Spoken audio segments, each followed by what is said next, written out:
Vamos iniciar aqui mais uma manhã, né, intensa de trabalhos. Nesse painel, nós vamos discutir a questão da internacionalização das nossas IGs, né, o mercado externo para essas IGs. Então, reunimos aqui pessoas que vão fazer uma reflexão, né, cada uma sobre um ponto de vista diferente, de suas entidades, que têm as suas missões ali, então, que são diferentes, mas que vão trazer para a gente essa visão de como pode se dar essa internacionalização, como está esse mercado e como avaliar essas questões. Então, nós vamos ter uma apresentação de cada um dos painelistas e, em seguida, essa apresentação, se possível, de 15 minutos, e, em seguida, a gente abre para os debates. Então, primeiro, nós vamos passar a palavra aqui para o representante das IGs, que está nesse painel, que é da Serra da Mantiqueira de Minas Gerais, da nossa indicação geográfica lá, né, do café, para que faça uma apresentação sobre a visão dos produtores em relação a esse mercado externo para as IGs. Lucas, por favor. Bom dia a todos. Em nome da Mantiqueira de Minas, eu primeiro quero agradecer o convite aí do SEBRAE para participar desse workshop. O pessoal ficou muito satisfeito com o convite e muito nos honra estar presente aqui hoje, né?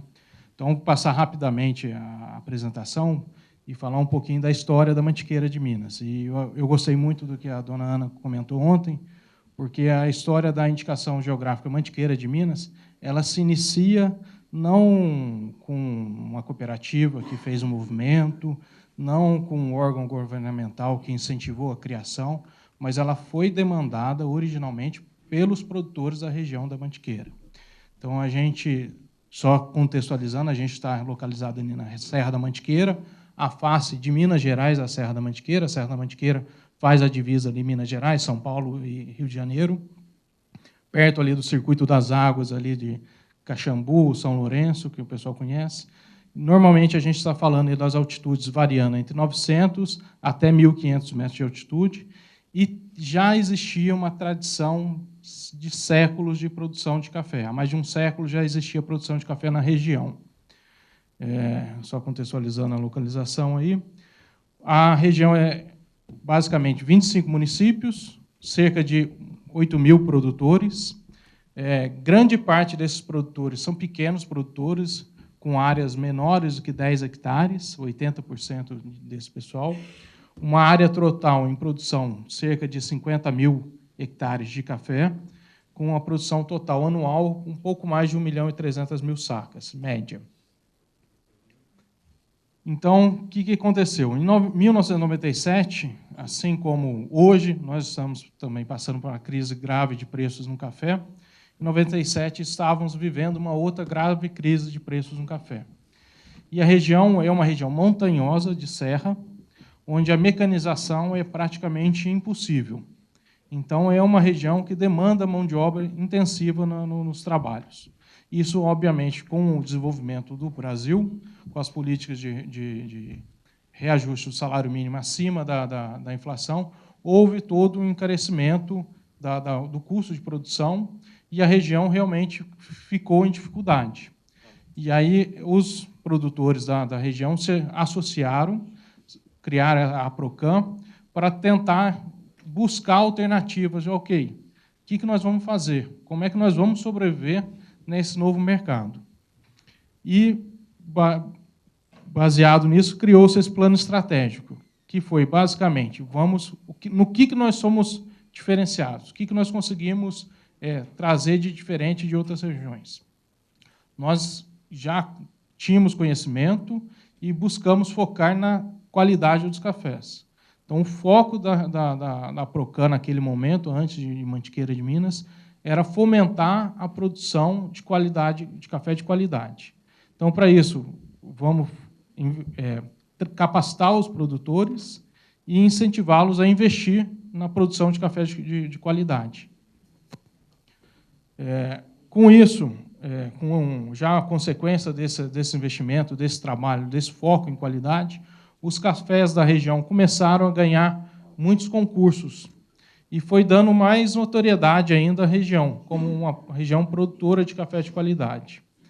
Então, os degustadores já começavam a reconhecer a região como realmente Mantiqueira de Minas, os cafés daquela região são diferentes, são especiais.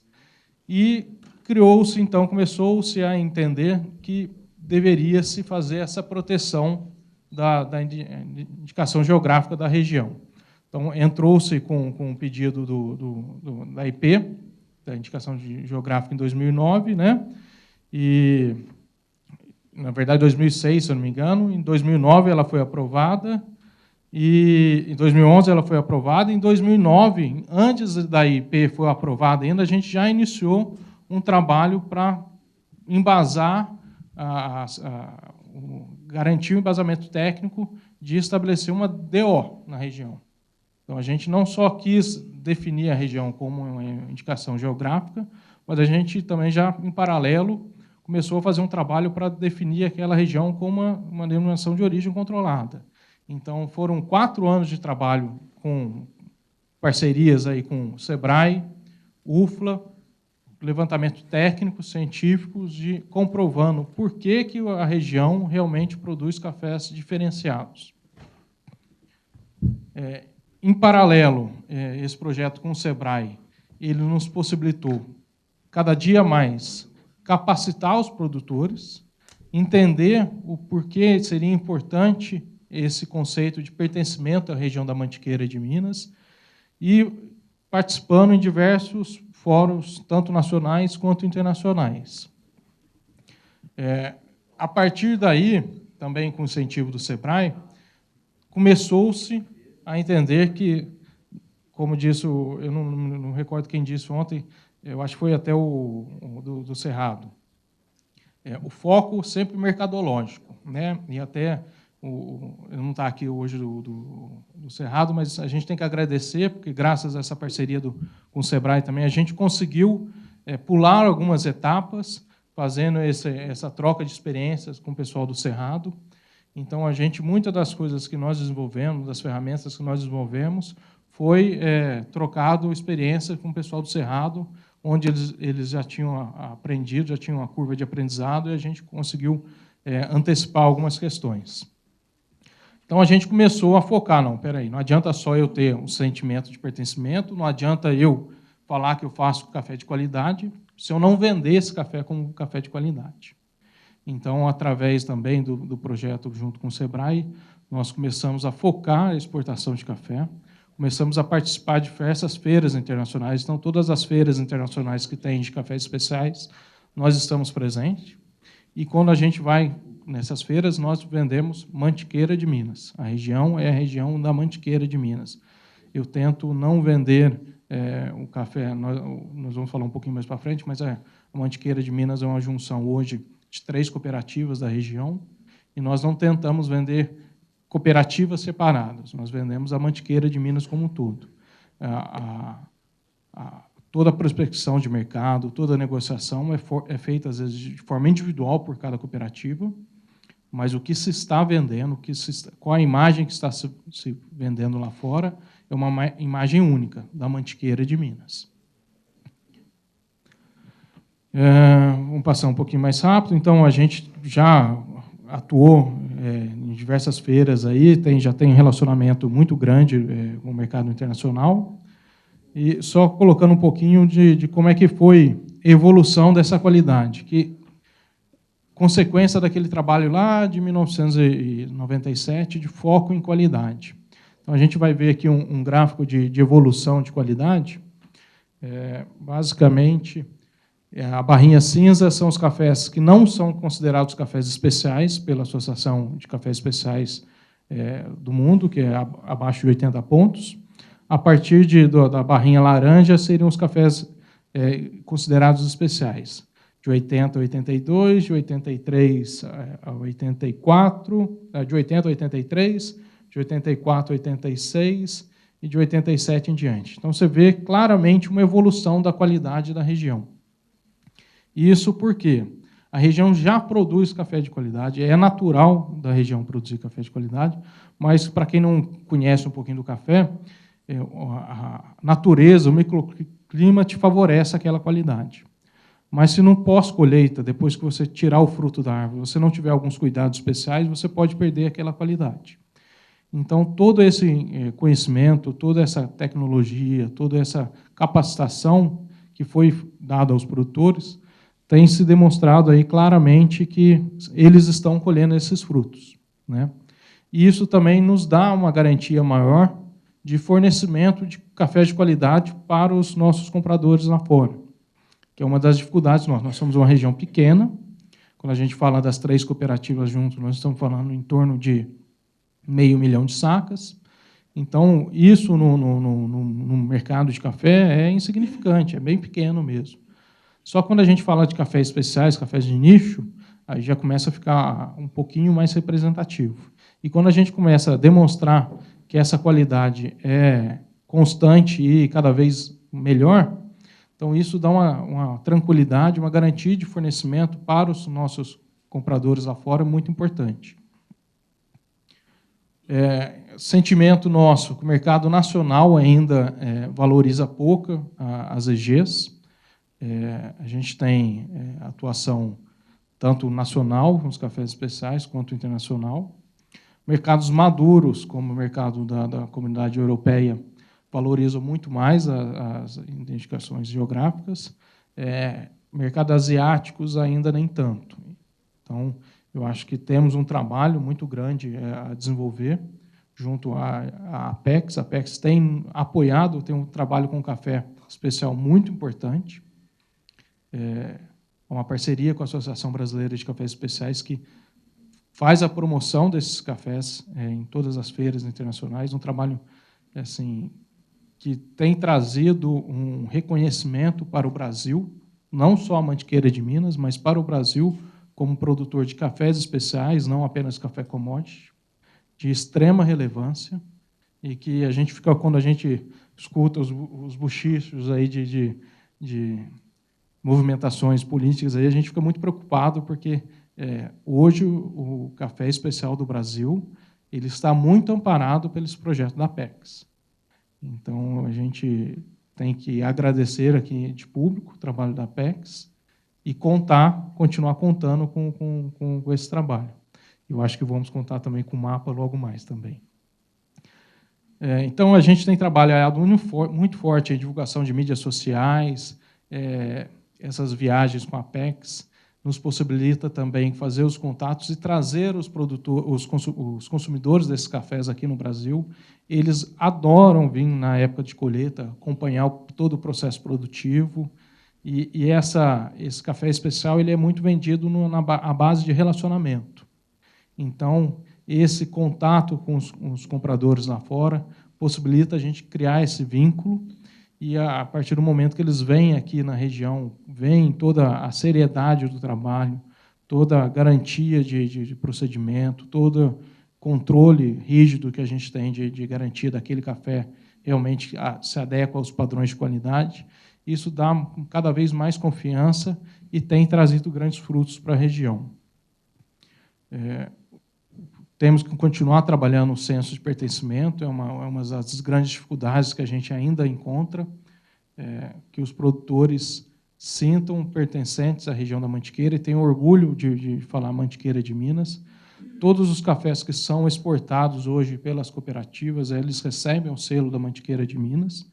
Como eu falei, a gente vende a Mantiqueira de Minas, mas a gente tem muitos casos de produtores individuais que também fazem já exportação direta, o direct trade, e não necessariamente usam o selo da Mantiqueira. E é um trabalho muito grande que a gente fica, vamos usar o selo, porque é importante vender não só o seu café, mas vender o seu café como pertencente à região. O trabalho de marketing tem que ser cada vez mais constante. É importantíssimo a gente continuar investindo, né, nessa área de promoção das identificações geográficas no Brasil afora. Acredito que agora, com a parceria com a União Europeia, o acordo da União Europeia, Mercosul, essa possibilidade da gente se enquadrar como a EG nossa valer lá na Europa, isso vai trazer uma grande força para comercial para os cafés especiais do Brasil, especialmente da Mantiqueira. E eu tenho certeza que o sucesso desse acordo vai trazer grandes benefícios para os produtores brasileiros nesse caso. Então, aí, muito semelhante ao caso do Cerrado, a gente tem também o selinho que acompanha as sacas de café, Big Bag, que traz toda a rastreabilidade de qual é aquele café, qual variedade, qual lote, qual produtor, fotos. Quando a gente fala em café torrado, tem esse selinho também, que ele é codificado, já a quantidade de gramas da embalagem já é definida ali, e se eu peço para selar uma saca, eles já fazem a conta, quantos selinhos de 500 gramas você pode ter.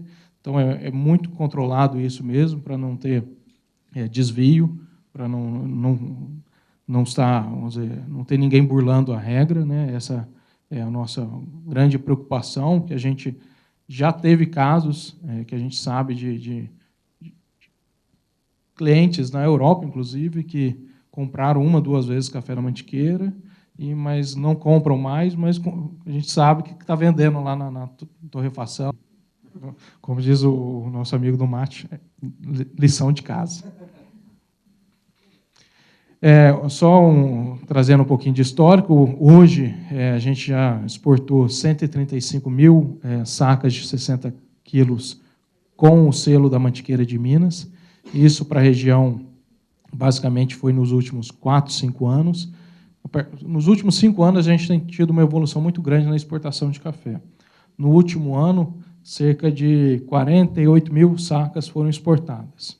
Então, a gente tem realmente conseguido, nos últimos anos, aí, uma agregação de valor em cima dos selos. E, em relação ao selinho torrado moído, que é basicamente o mercado interno, já foram também 166 mil sacas. E aí um pouquinho dos países que já compraram café do Brasil, da café da Mantiqueira com selo Mantiqueira. Então, Austrália, Alemanha, Bélgica, China, Emirados, Estados Unidos, Itália, Nova Zelândia. Então, a gente tem já uma atuação já bem espalhada no mundo aí. Mas graças a essa relação aí com a Apex também, que nos auxiliou bastante. Acho que rapidamente era isso que eu queria apresentar para vocês. Eu acho que vou passar a palavra para a Ruda aqui agora. Lucas, muito obrigada, né, por apresentar os dados lá da região, da indicação geográfica. A ideia agora é que os 3 painelistas seguintes...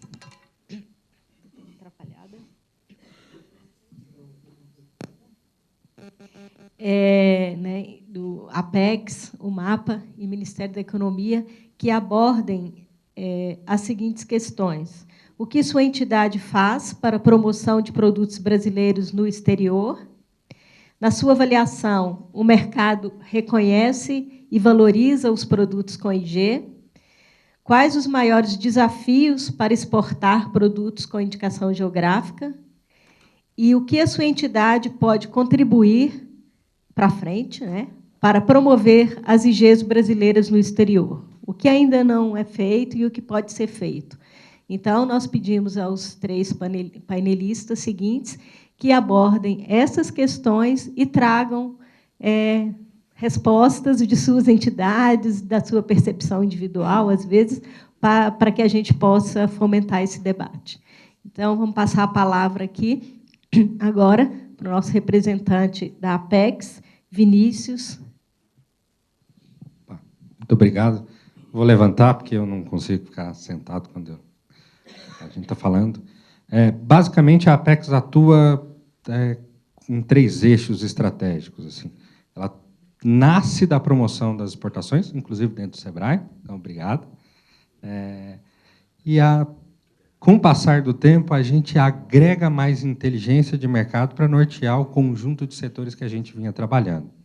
Hoje, a gente trabalha com cerca de 70 setores da economia, desde a turma de aeroespacial até a turma do amendoim, a turma de confecções, o serviço de tecnologia.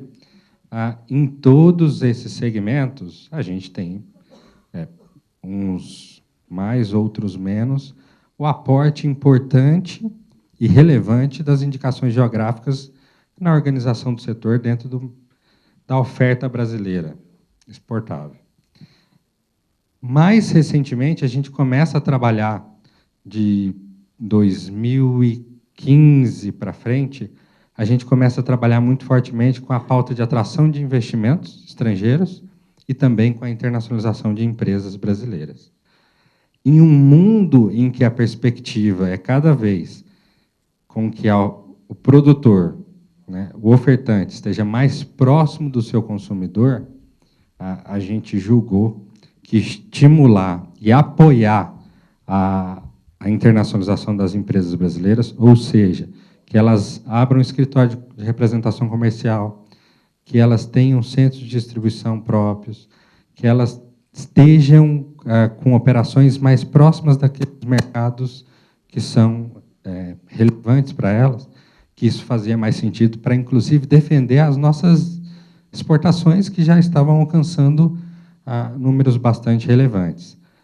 Hoje, o que a gente tem de cenário, em especial no mundo de alimentos e bebidas, é de que o Brasil é extremamente reconhecido e uma potência já consolidada no setor de commodities, nos alimentos semiprocessados.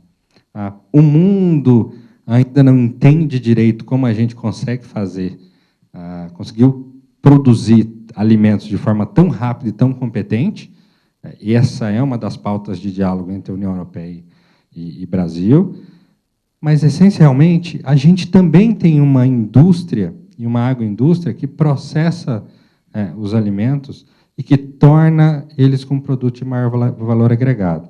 Em que pese, por exemplo, o colega da Mantiqueira, o Lucas, tenha falado dos cafés verdes especiais, ele também abordou um conjunto... Opa, voltou. Ele também abordou um conjunto de números de torrado e moído em embalagens 250, 500, e que também é o nosso foco. Só para a gente ter uma ideia, a gente é líder e vice-líder das principais categorias em alimentos commodities. Quando a gente olha na pauta de industrializados, por exemplo, no café torrado e moído, muitas vezes, a gente ocupa a posição de 10º lugar, 12º lugar, de maneira geral, nos alimentos industrializados.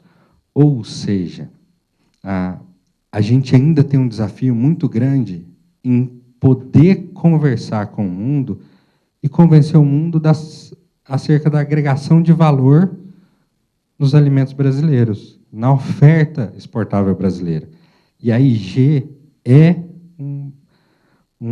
para além de um mecanismo de proteção do patrimônio cultural, de valorização das regiões, de todos esses aspectos importantes, ela é uma ferramenta muito importante de controle de qualidade, de melhoria da oferta e de um trabalho nesse sentido, de melhorar a imagem do Brasil na oferta dos alimentos de maior valor agregado. E isso fica nítido na apresentação do Lucas, quando ele trabalha o gráfico de evolução de qualidade dos cafés. Com essa evolução de qualidade, promovida pela dinâmica da indicação geográfica, o pessoal da Mantiqueira consegue ofertar um café de melhor qualidade e também um café torrado e moído, em embalagem de 250 gramas, ou coisas desse gênero. Nesse sentido, a Apex atua no agro com 22 setores, cafés especiais, o torrado e moído, o solúvel com agnaldo, a cachaça,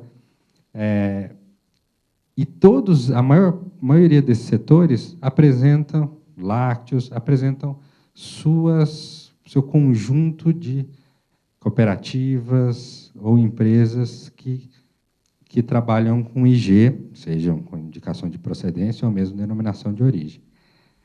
E a gente vem trabalhando fortemente com a ampliação da presença brasileira, da oferta por meio da participação nas feiras. Então, Guinaldo, o próprio Carlos é prova disso. A gente vem o tempo inteiro falando assim, vamos colocar mais empresas de maior valor agregado, com empresas vitrine, que tenham produtos de qualidade, que tenham um storytelling por trás, ou seja, indicações geográficas. A gente, nas nossas feiras, a gente vem intensificando a vinda de compradores internacionais e também permitindo com que eles visitem as áreas de indicação geográfica. Em setembro, agora, a gente vai conduzir um projeto comprador interessante com a Europa e Estados Unidos para visitar a indicação geográfica de café em Minas Gerais, inclusive acompanhar a colheita e tal. Uma demanda e uma parceria entre a Apex, a BSA, a turma do Cerrado Mineiro e a Associação de Cafés Especiais Americanas. Então, a gente conta com, desde os programas de apoio de exportação, que são os projetos setoriais, com a BSA, no caso de café, com a Viva Lácteos, no caso de leite e produtos lácteos, com a ABIC, no caso de café solúvel, com o IBRAC, no caso da cachaça, que permite com que as IGs e mesmo as empresas brasileiras possam expor os seus produtos no exterior. E também a gente promove a vinda desses compradores internacionais. Mais recentemente, desde o ano passado, a gente sempre tinha uma pulga atrás da orelha e falava assim, a gente precisa trabalhar com a gastronomia brasileira.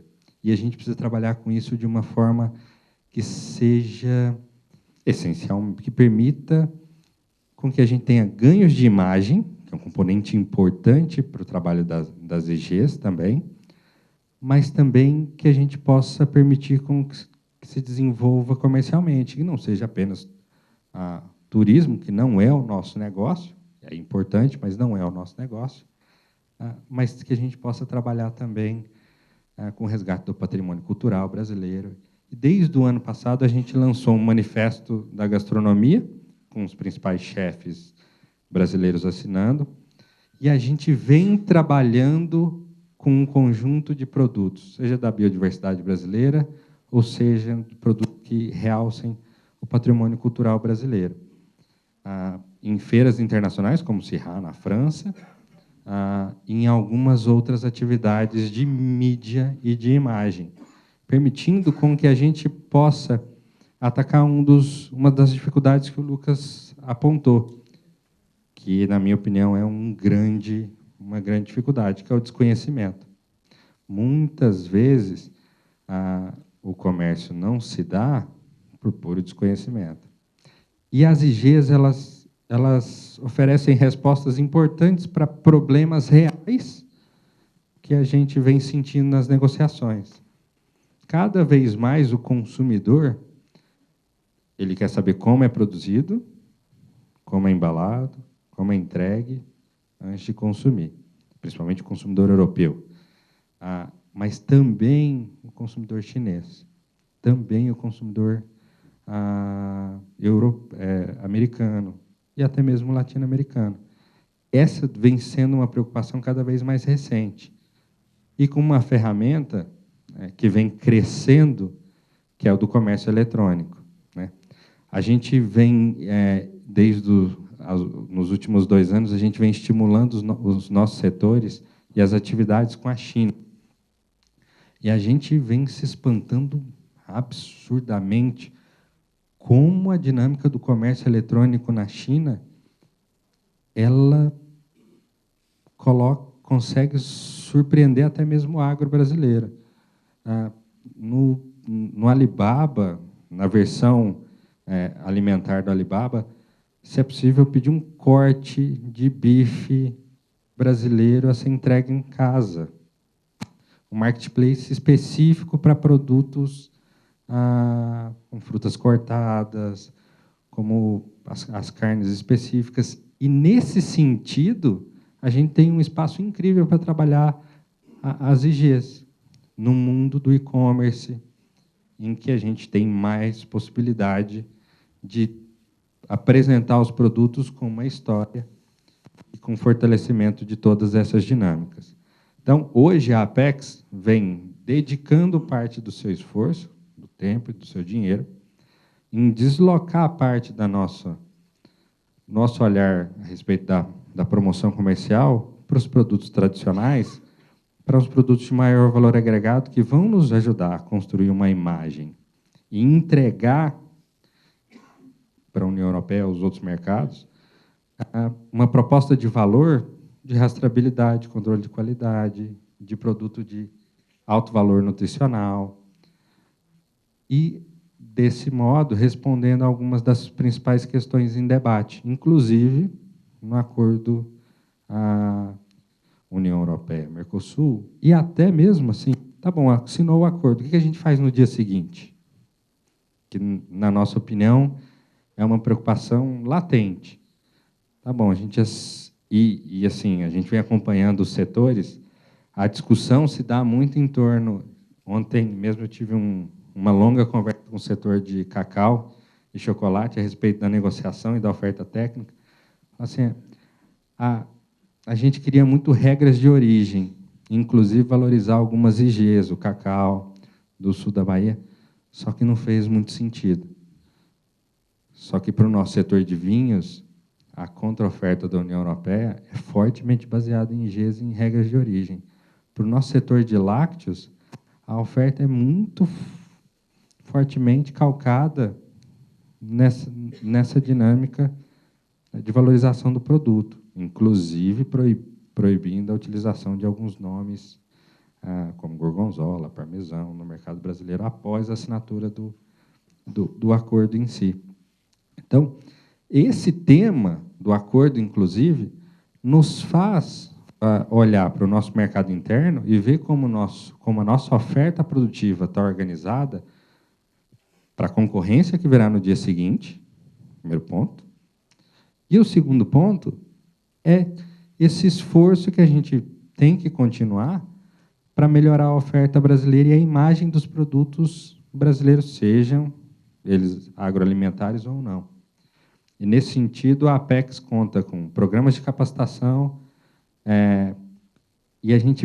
programas de capacitação, programas de apoio à internacionalização das empresas, como esses de e-commerce, e também com os tradicionais projetos de promoção de exportação em conjunto com os setores, que é o caso de cafés especiais, que o Lucas abordou na fala dele. Mas o nosso olhar, cada vez mais, tem se dado para a agregação de valor dentro da pauta de comércio Brasil e o mundo.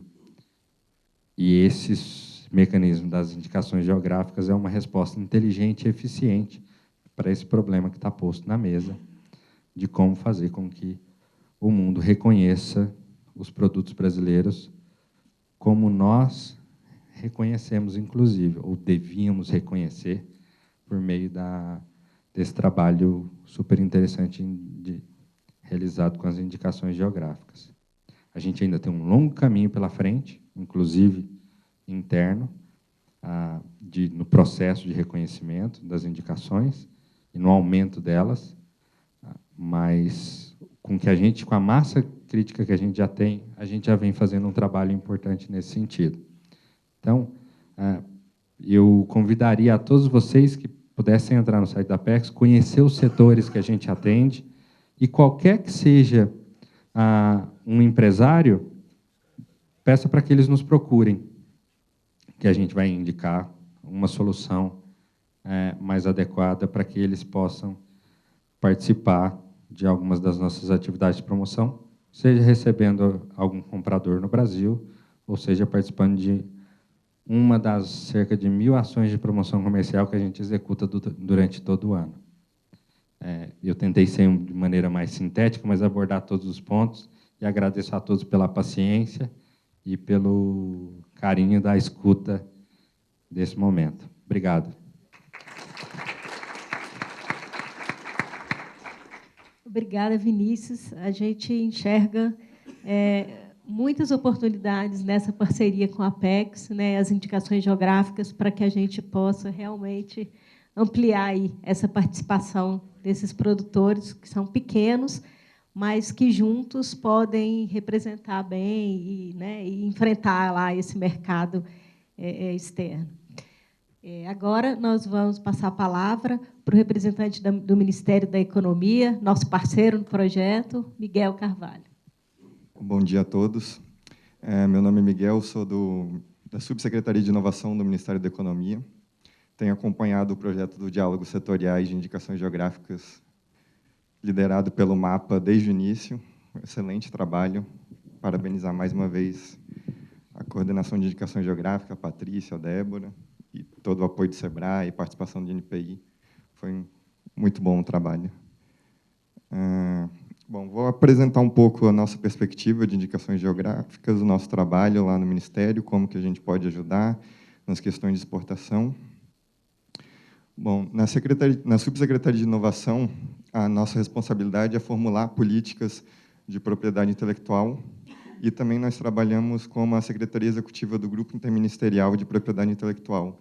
Como a Liliana falou na apresentação dela semana passada, já foi discutido no âmbito do GIP a ideia de se formular, de editar uma lei específica sobre indicações geográficas. Ela não foi muito à frente, e agora a gente vai retomar as atividades do GIP, e a gente pode retomar essa discussão sobre uma lei de indicações geográficas com todo esse arcabouço normativo que a gente adquiriu nesses últimos anos, e também com a negociação da União Europeia, que trouxe uma luz nova para nossa perspectiva de indicações geográficas. A gente tenta também trabalhar com convergências regulatórias, porque, como vocês sabem, os direitos de indicação geográfica são novos. A maioria dos países adotaram depois de TRIPS, em 1994, e ele é muito simples no TRIPS. Então, os países têm certa liberdade de regulamentar isso. E muitos fazem de formas diferentes, não há uma homogeneização nas regras. Tanto é que o Brasil utiliza uma nomenclatura de indicações de procedência, como o Juliano falou ontem, muito interessante, que o mercado internacional não reconhece. Então, para eles foi mais interessante buscar uma produção como denominação de origem para exportar. Então, são coisas que a gente precisa discutir na nossa legislação e talvez revisar. Além disso, nos últimos 2 anos, a gente participou ativamente na negociação de indicações geográficas com a União Europeia, dentro do capítulo de propriedade intelectual. O que nos deu muito trabalho foi mais a parte defensiva, porque, obviamente, os europeus querem proteger nomes como Parmigiano Reggiano, Champagne, Prosecco, e são nomes sensíveis para a nossa indústria. Mas também essa negociação traz oportunidade para as nossas indicações geográficas na União Europeia, que vão poder ser protegidas, serão protegidas e terão à disposição todo o aparato da União Europeia para protegê-las no mercado. Como a Ana explicou ontem, há diferenças entre a proteção via registro e via tratados, mas, mesmo assim, há algumas vantagens para as nossas indicações geográficas. Ainda no Ministério da Economia, outra Secretaria de Comércio Exterior possui algumas ações que visam a promover a exportação de produtos brasileiros para outros mercados. Eu vou destacar alguns aqui que podem ser úteis às nossas indicações geográficas. Nós temos o Plano Nacional de Promoção da Cultura Exportadora, que busca difundir a cultura exportadora e contribuir... Vocês não estão vendo, né? Bom, aqui era... Tudo bem. Que busca difundir a cultura exportadora e contribuir para ampliar o número de exportadores brasileiros por meio de uma rede de apoio a empresas formada por diversas instituições, públicas e privadas, que atuam no fomento dessas exportações. O papel do PNCE é organizar as ações desenvolvidas por essas instituições de modo que sejam executadas de forma harmônica e encadeadas, evitando duplicidades e sombreamentos. A coordenação do PNCE é feita pelo Ministério da Economia e nas unidades da Federação por comitês estaduais. Atualmente, o Ministério está trabalhando na implementação de uma nova metodologia de atendimento de empresas no âmbito do PNCE. Essa metodologia é baseada no Rota Global da CNI, que foi executado no âmbito de federações de indústrias no ano de 2008. Nessa nova metodologia, as empresas atendidas responderão a um questionário específico sobre internacionalização, e, a partir desse questionário, será gerada uma avaliação de maturidade exportadora, mostrando quais aspectos a empresa precisa trabalhar para se internacionalizar. Além dessa ação, eu destaco também o Aprendendo a Exportar, que é uma plataforma online que nós temos, que disponibiliza conteúdo voltado para o aprendizado dos procedimentos operacionais da exportação, com abordagem de diversas áreas temáticas de interesse do exportador. Há, inclusive, uma seção sobre propriedade intelectual, onde é citado indicações geográficas. Essa, provavelmente, vocês não precisam conhecer, que já sabem. Além disso, eu destaco também um instrumento que nós temos no Ministério, que é o drawback. O drawback é um regime aduaneiro especial que permite a importação ou aquisição no mercado interno, desonerada de tributos de insumos a serem empregados ou consumidos na industrialização de bens destinados à importação.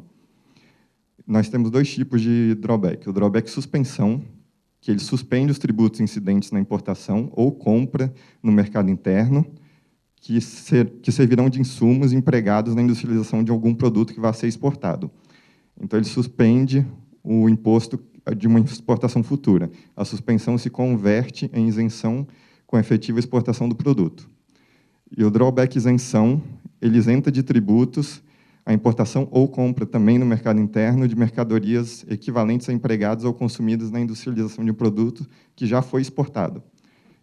E, nesse caso, é para uma reposição de estoques daquilo que já foi exportado. São permitidas operações de drawback, de transformação do produto, de beneficiamento, de montagem, de renovação ou até de recondicionamento e acondicionamento, que pode ser útil, por exemplo, na produção de café, condicionamento de embalagens, sacaria. E vocês podem encontrar mais informações nesse site. Eu destaco que é proibido a importação, a aplicação do drawback na importação de máquinas e equipamentos que são incorporados como ativos das empresas para a produção do produto. O produto tem que ser incorporado àquele que vai ser exportado para se beneficiar do regime de drawback. A Secretaria de Comércio Exterior é responsável pela análise, concessão e acompanhamento do ato concessório de drawback. Agora, falando um pouco sobre o mercado externo, o potencial do mercado externo de indicações geográficas. Obviamente, o mercado da União Europeia é o principal destino, o destino mais promissor, porque é o que tem mais maturidade e maior conhecimento sobre indicações geográficas. A OCDE categoriza as exportações de os produtos agrícolas em 3 tipos: de pesquisa, de experiência e de confiança. O de pesquisa é aquele que o consumidor, somente pesquisando, ele já adquire a informação sobre o melhor produto que ele pode comprar. O de experiência é aquele que ele adquire, a partir da experimentação do produto, a sua qualidade. Ali ele vai identificar a qualidade do produto. E o de confiança é quando há uma certificação, como uma indicação geográfica, confere àquele produto um selo de qualidade, porque somente pela experimentação, às vezes, o consumidor não é capaz de identificar se um produto é melhor do que o outro, realmente. E para esses 2 tipos de produto, de experiência e de confiança, as indicações geográficas, elas fornecem um mecanismo de correção dessa assimetria de informação para o consumidor, principalmente no mercado externo, onde o consumidor está afastado do produto, daquela realidade, e pode ser muito útil para a imagem do produto no exterior. O preço de produtos de indicações geográficas, segundo um estudo da União Europeia, realizado em 2010, ele é 2,23 vezes superior ao preço do mesmo produto CNG.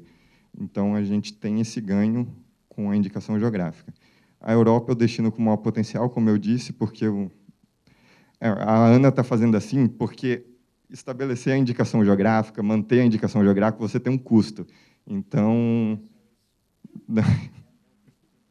o custo de controle, exatamente, o custo posterior. Então, isso pode acabar amenizando, diminuindo esse ganho que você tem no preço do produto. A Europa, como eu disse, é o principal destino, o mercado com maior potencial devido à maturidade desse mercado de origem. E esse mesmo estudo que eu citava, estimou que o mercado consumidor europeu, em 2010, era de 42 milhões de euros. Hoje deve ser maior, obviamente. Mas também é o mais concorrido, porque eles têm na Europa registrados 4.500 indicações geográficas, mas que não necessariamente concorrem com nossos produtos. Eles não produzem café, não produzem cacau, várias frutas tropicais que nós temos.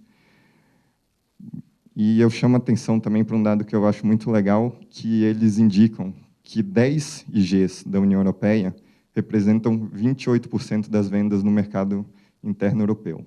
São elas a Bayerische Bier, a Cava, o Champagne, o Cognac, a Grana Padano, Parmigiano, Reggiano, Pays d'Oc, Prosciutto de Parma, Rioja e Scotch Whisky. Então, são aquelas IGs mais históricas que já possuíam um valor antes de serem protegidas. Mas, claro que a política de indicações geográficas da União Europeia tem um propósito, além de proteger essas que já estão consolidadas e possuem esse valor. Eles visam também, combinado com a política agrícola comum da União Europeia, desenvolver localmente a produção local de regiões, manter a população no campo e de forma sustentável. E destaco que as maiores exportações de indicações geográficas não europeias para o continente europeu são tequila e café da Colômbia. Aqui um gráfico interessante que mostra o consumo per capita de indicações geográficas por país da União Europeia.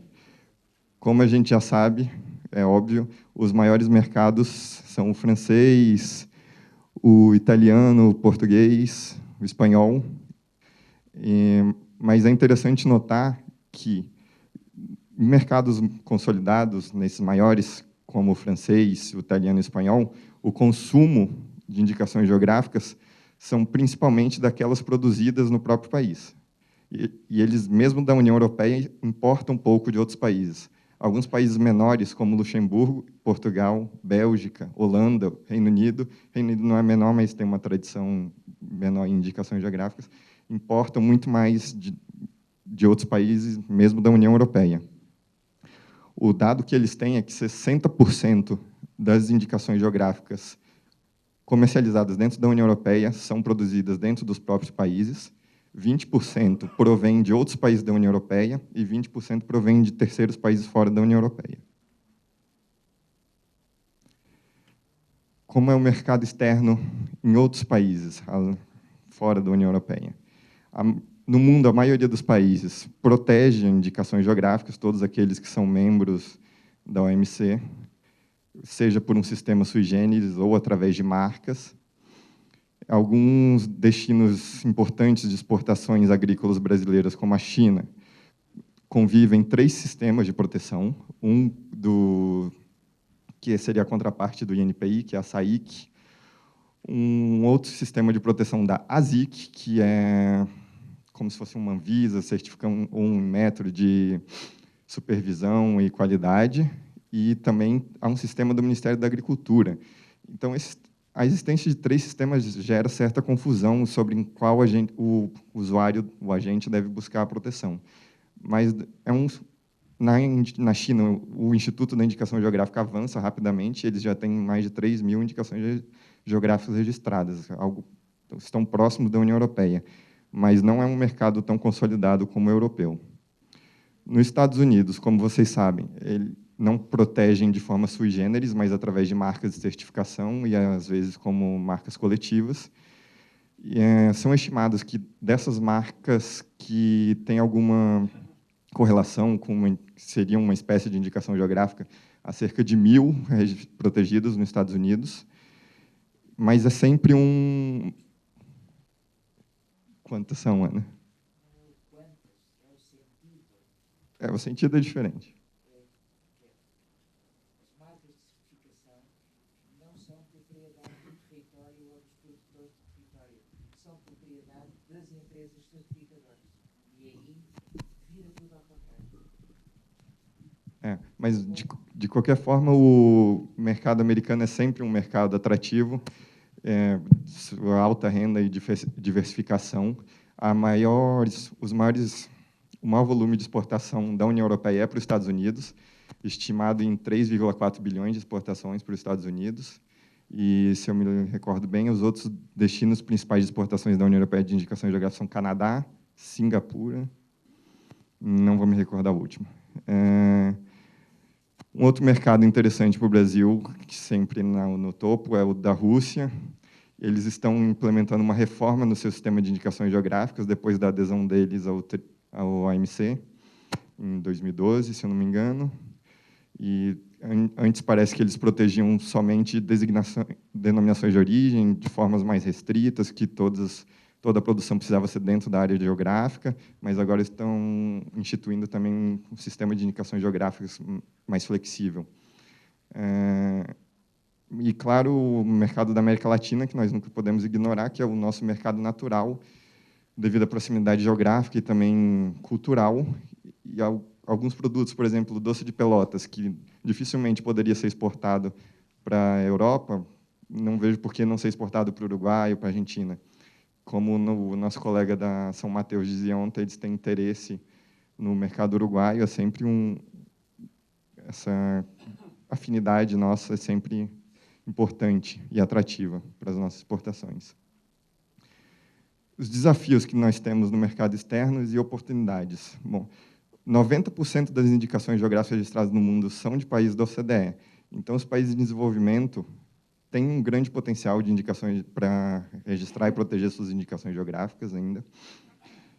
E, claro, exportar esses produtos e agregando valor à sua produção.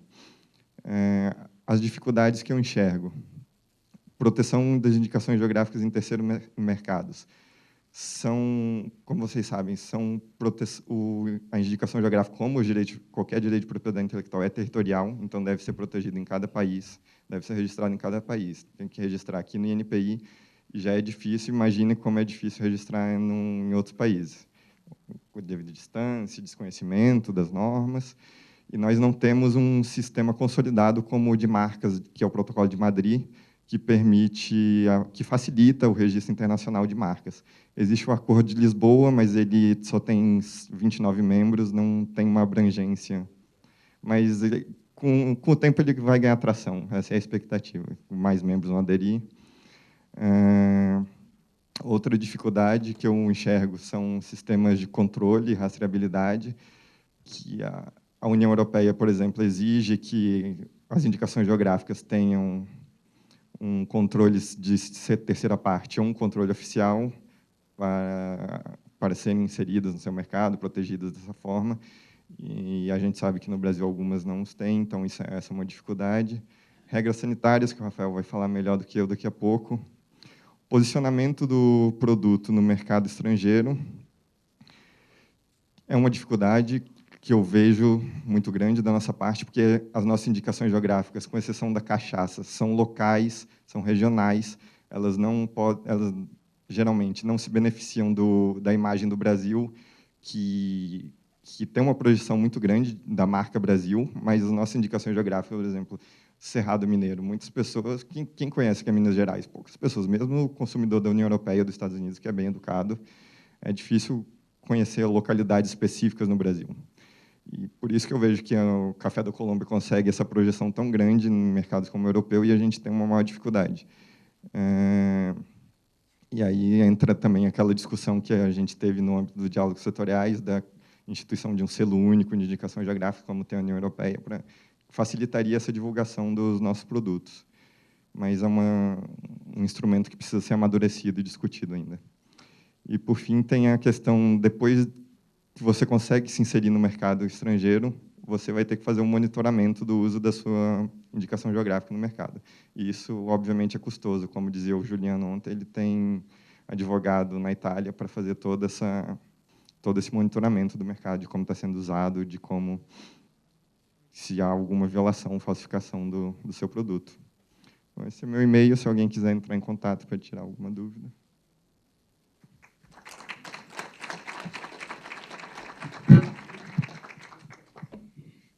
Miguel, agradecemos a sua participação, que trouxe de forma bem abrangente pontos que, inclusive, nós temos discutido muito no nosso grupo, né, do projeto, são inquietações mesmo, que são temas que são dever de casa, que nós temos que avaliar como nós vamos avançar aqui no Brasil em relação a esses desafios colocados. E trouxe números bem interessantes também para que a gente possa fazer essa reflexão. Então, agradecemos. E passamos a palavra agora para o representante do MAPA, também o líder do nosso projeto, né, entidade líder, que conduziu de forma tão brilhante o projeto Diálogos Setoriais, que hoje a gente faz essa última entrega aqui. Então, vamos passar a palavra para o Rafael Mafra, para as suas considerações. Muito obrigado. Bom dia a todos. Meu nome é Rafael Mafra. Eu trabalho na Secretaria de Comércio e Relações Internacionais do Ministério da Agricultura. Queria, antes de começar, agradecer o convite para participar aqui da mesa, agradecer a Patrícia, a Débora. É uma oportunidade muito gratificante poder participar. A gente tem atuado aí nos últimos anos, desde a negociação Mercosul-União Europeia, a gente tem atuado aí em parceria, fazendo a conexão da área de indicações geográficas com as relações internacionais. Bom, falar por último é sempre um bônus e um ônus, né? O ônus é que já falaram tudo, já completo, assim, tudo que era necessário saber já é sabido, mas o bônus é que agora eu fico mais livre para falar o que eu quiser e, enfim, sem muitas preocupações de passar essas informações tão relevantes que os palestrantes anteriores falaram.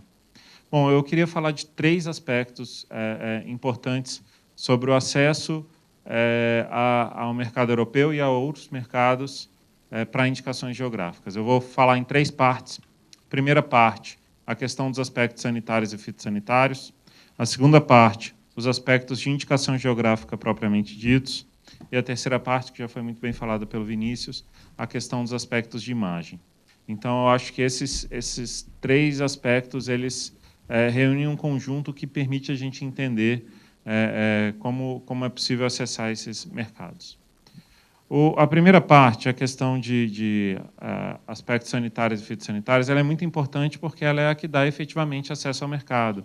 A gente fala lá na nossa secretaria que a gente trabalha com abertura e manutenção de mercado. O que é a abertura da manutenção? É você chegar a um acordo sobre quais aspectos sanitários ou fitossanitários devem ser cumpridos para você acessar um determinado mercado. Então, é possível que você obtenha uma indicação geográfica na Europa ou em algum outro mercado e ainda assim não consiga exportar, porque você não cumpre com os aspectos sanitários ou fitossanitários daquele produto. Então, é necessário para qualquer produto fazer uma consulta antes. Essa consulta pode ser feita nós, no Ministério da Agricultura, de qual que é o critério que precisa ser cumprido para aquela exportação. Então, a gente tem alguns exemplos. Quando você tem um produto acabado, esses requisitos são muito mais simples de serem cumpridos, porque o risco sanitário é muito menor. Então, para vinho, para café torrado, essas exigências são muito mais simplificadas. Quando você fala do produto in natura, ele geralmente tem critérios bastante complexos, que às vezes levam anos para serem negociados. Com a União Europeia, muitos deles já estão negociados, outros não. Então, para exportação de camarão, para exportação de carne, para exportação de mel, que são algumas das nossas indicações geográficas, a gente sugere, quem ainda não tem, claro, que faça a consulta de quais são os requisitos a serem cumpridos. Geralmente, para produtos de origem animal, é um certificado sanitário internacional, tem que saber como cumprir esse certificado, ele tem que ser assinado por um representante oficial do Ministério da Agricultura, enfim, uma série de passos que geralmente o mercado já conhece, eu não estou trazendo aqui uma novidade, mas para dizer que o acesso depende disso daí. Para outros casos, como a gente tem dos queijos brasileiros, hoje os produtos lácteos não têm acesso à União Europeia, porque a gente negocia há vários anos com a União Europeia quais seriam esses aspectos sanitários a serem cumpridos e a gente não consegue chegar a um acordo de que nós conseguimos oferecer as garantias necessárias para a segurança do rebanho e do consumidor europeu. Então, os queijos, principalmente os queijos elaborados a partir de leite cru, não têm acesso hoje à União Europeia, mesmo eles podem fazer um processo de reconhecimento de indicação geográfica, talvez preparando para o futuro, mas hoje eles não teriam acesso. Então, essa era a primeira parte de aspectos sanitários e fitossanitários. Segunda parte, os aspectos de indicação geográfica propriamente dito. Eu acho que o Miguel colocou muito bem aqui, a gente tem um mercado interno que tem um potencial muito grande, então, o mercado externo, eu acho que ele é uma extensão natural. Essa história de exportação, assim, para quem acompanha, para quem trabalha na área internacional, aqui no Brasil isso se tornou uma obsessão nos anos 90, então, dizer que o único caminho é exportar e tudo mais, porque alguns países tinham feito seu projeto de desenvolvimento baseados em exportação, mas nem todos os países seguiram esse caminho. Aqui no Brasil, o mercado interno tem um potencial muito grande, inclusive para produtos diferenciados, inclusive para produtos com indicação geográfica, mas eu acho importante também a gente trabalhar essa questão no mercado externo. Então, nós da Secretaria de Comércio e Relações Internacionais, a gente tem trabalhado nas negociações internacionais que o Brasil e o Mercosul têm se engajado para a gente colocar as indicações geográficas como parte dessa negociação. Isso aconteceu com a União Europeia, por força da própria União Europeia, que já tem esse modelo de colocar o reconhecimento de indicações geográficas no próprio acordo, e como esse modelo tem sido adotado, a gente achou que, em todos os acordos que o Brasil e o Mercosul têm feito, seria uma oportunidade para a gente ter o reconhecimento das nossas indicações geográficas junto com esse acordo. O reconhecimento de indicação geográfica num acordo em si, eu acho ele bem esquisito. Você dizer assim, olha, eu reconheço aqui o queijo Serra, o queijo canastra, ele é reconhecido como uma indicação geográfica por este país. Eu acho isso bem esquisito, porque ele é um direito privado num acordo de direito público. Seria como reconhecer um direito autoral, sabe? Olha, esse livro do Paulo Coelho será garantido que ele terá o seu direito autoral reconhecido pela União Europeia, ou pela Suíça, ou por quem quer que seja. Acho esquisito. Mas o fato é que ele acabou acontecendo por uma série de motivos, principalmente por um que a professora Ana colocou ontem, de que não se conseguiu fazer isso no âmbito multilateral, se buscou a via bilateral ou birregional para o reconhecimento de indicações geográficas, e ele acabou funcionando. Então, acho que é uma grande oportunidade que a gente tem de aproveitar esse modelo. E aí a gente tem várias negociações em curso. Além da negociação com a própria União Europeia, que já está caminhando para um final, a gente tem negociação com a EFTA, cujo principal membro é a Suíça, mas também tem a Finlândia, a Noruega, a gente tem e Liechtenstein, que é importantíssimo. Estamos em negociação também com Coreia do Sul, estamos em negociação com o Canadá, então, e alguns outros, Singapura. Então, a gente tem essa oportunidade de chegar para esse país e dizer assim, olha, eu quero aproveitar que você está fazendo esse acordo de preferência comercial com o Brasil, que fala de tarifa, fala de barreira técnica, fala de barreira sanitária, e quero colocar minhas IGs aqui.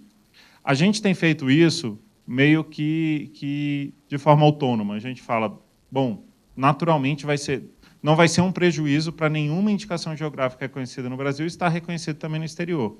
Mas a verdade é que a gente tem recebido muito pouco insumo das próprias associações que são as titulares da indicação geográfica.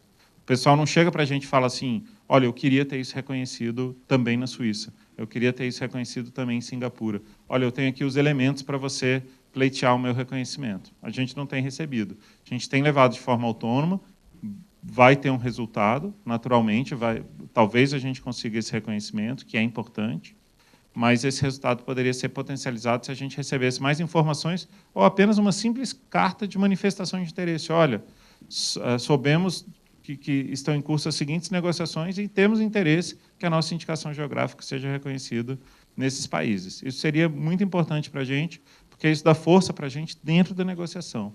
E eu acho que é uma coisa que acontece com um custo muito próximo de zero. Eu acompanhei várias dessas negociações, a da União Europeia eu acompanhei muito de perto, de forma muito intensa, e na negociação da União Europeia tem um aspecto específico que a gente estaria recebendo muitas indicações geográficas, mas nas outras seria uma proposta equilibrada e o custo praticamente zero, assim, porque o país não tem um custo de reconhecer a nossa indicação geográfica via acordo, e ele já fez isso com centenas de indicações geográficas da União Europeia, então o caminho está aberto. Essa é uma lição importante que eu queria deixar aqui, uma sugestão da minha parte de que os titulares de indicação geográfica brasileira que tenham interesse em ter as suas indicações geográficas reconhecidas nos países que estão negociando com o Brasil e com o Mercosul, que se manifestem. Um aspecto importante, especificamente da negociação com a União Europeia que nos propôs, que nos convidou a apresentar nossas indicações geográficas, para que eles pudessem apresentar as deles. A gente apresentou todas as indicações geográficas brasileiras, foi o critério que a gente usou. Se tem indicação geográfica, a gente vai apresentar.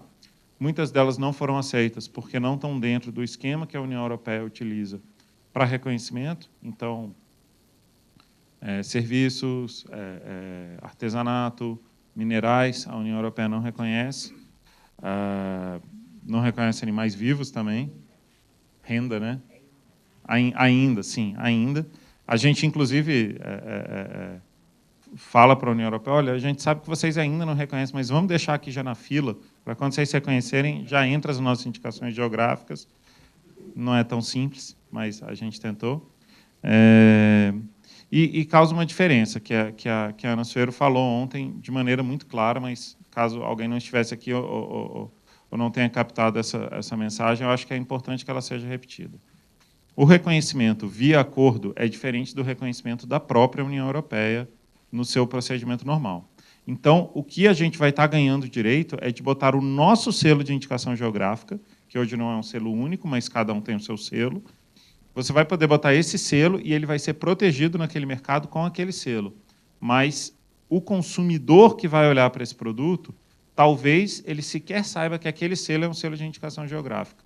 Porque ele está muito acostumado, como o Miguel colocou aqui de forma muito clara, ele está muito acostumado ao sistema de indicação geográfica da União Europeia. Então, ele busca aquele selo de indicação geográfica. E aquele selo só pode ser obtido se houver um reconhecimento dentro dos procedimentos formais e normais da União Europeia. Então, é um ganho que a gente vai ter, a gente vai poder dizer, nas suas futuras palestras, o Luco pode dizer, olha, o meu produto é reconhecido na União Europeia como indicação geográfica, pode dizer, mas é recomendável que quem tiver interesse em realmente se consolidar nesse mercado, ter vendas, às vezes, dos produtos acabados, de fazer esse reconhecimento dentro dos procedimentos normais.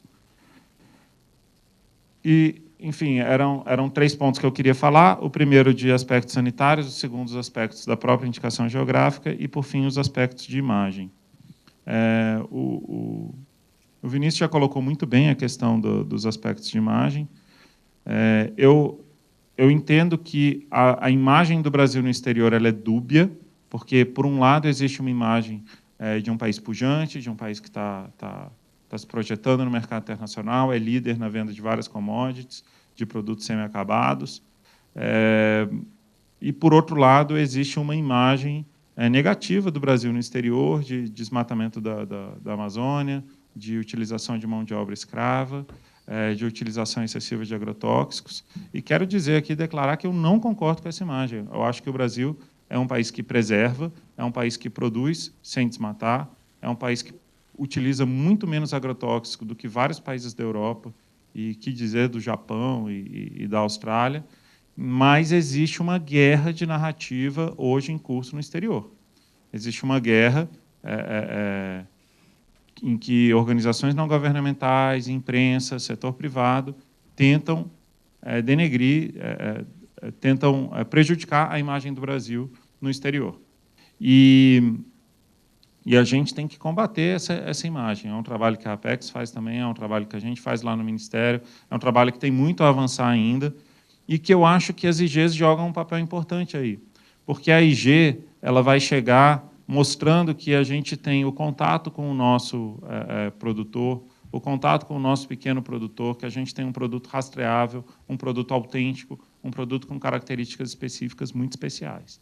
Então, eu acho que a IG joga positivamente dessa forma, para a gente manter essa guerra de narrativa. Então, é muito importante para os titulares de indicações geográficas que estão pensando em acessar o mercado europeu, principalmente o europeu, mas também o asiático, o americano, que saibam que existe essa disputa e que é importante a gente levar uma imagem positiva.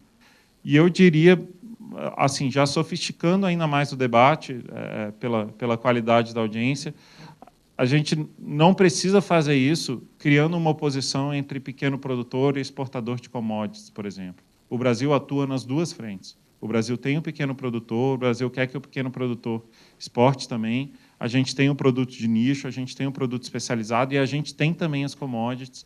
Cada um tem o seu espaço no mercado, tem o seu consumidor-alvo, e a gente não precisa criar uma oposição entre eles para levar uma imagem positiva do Brasil no exterior. Então, para promover essa imagem, o Vinícius já falou, existem essas feiras internacionais, o Ministério da Agricultura, por meio da Secretaria de Comércio e Relações Internacionais, também participa dessas feiras, então a gente está de portas abertas para discutir a participação dos titulares de indicação geográfica nas feiras, para a gente promover essas indicações geográficas. Eu acho que é o próximo passo, que é um passo necessário para que a gente faça a promoção e consiga vender esse produto no exterior.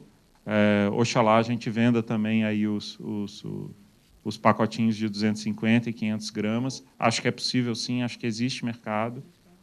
Quando a gente vai em alguns lugares da Europa, né, as grandes chocolaterias da Europa, elas mostram na embalagem qual é a fazenda de onde vem aquele cacau, não apenas a região, fala fazenda. Então, o mercado de cafés é um mercado sofisticado, o mercado de bebidas destiladas é um mercado sofisticado também. Então, acho que existe muito espaço para a gente promover a imagem das indicações geográficas no exterior e fazer essa alavancagem, fazendo aí um casamento, uma parceria. A gente alavanca essa imagem no exterior e a gente ganha conhecimento de indicações geográficas no nosso mercado interno e a gente vai progredindo. A gente sabe que, muitas vezes, o mercado interno brasileiro segue as tendências da Europa, segue as tendências dos Estados Unidos, então, muitas vezes, a gente precisa botar o produto no exterior primeiro para ele ganhar uma notoriedade aqui. Não sei se isso é certo ou errado, mas não importa. O que importa é que a gente faça essa promoção no exterior, que a gente venda as nossas indicações geográficas lá, que a gente continue com esse trabalho que o SEBRAE vem fazendo, que o Ministério da Agricultura vem fazendo, que a Apex vem fazendo, que o INPI tem feito também, e a Subsecretaria de Inovação do Ministério da Economia, para a gente ir avançando paulatinamente, com grandes ganhos para os produtores e também para o consumidor. Então, é isso. Muito obrigado.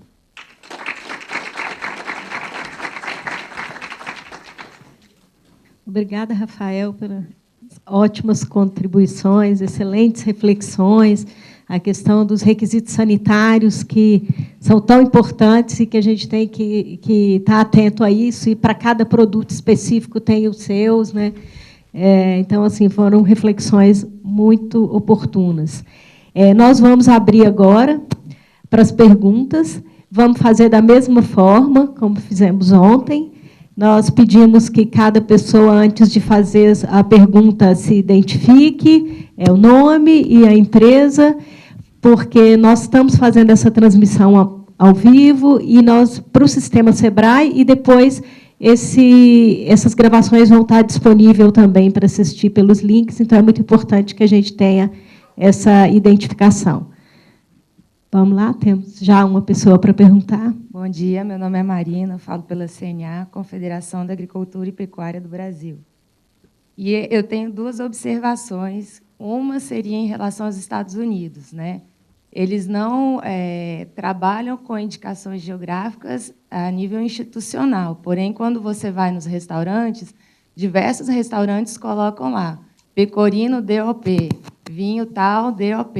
Então, assim, o mercado americano reconhece as indicações geográficas, né? E isso é muito bom, porque se você olha lá no cardápio, tem uma diferençazinha assim, de valor entre um prato com queijo pecorino DOP e um outro queijo que não tem a DOP.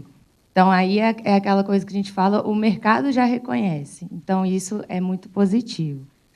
A outra é em relação aos produtos de origem animal, né? Eles são sempre um problema para a gente, e principalmente para alavancar tanto as indicações geográficas quanto as exportações.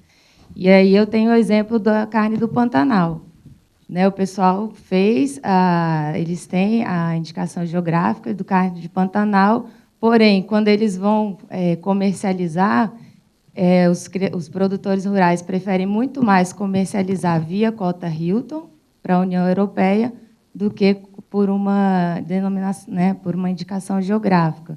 Então, assim, isso vai para a minha segunda pergunta, ou questionamento, para o Ministério da Economia, que seria o seguinte: não teria como fazer uma tributação diferenciada para os produtos artesanais e tradicionais no Brasil?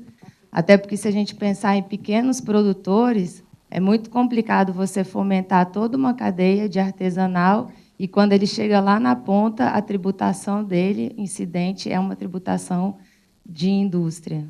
Então, essa daí é um pleito da CNA que não sei se você vai conseguir responder, mas é um pleito que a gente está querendo assim trabalhar bastante, é a parte da tributação diferenciada para os produtos artesanais e tradicionais.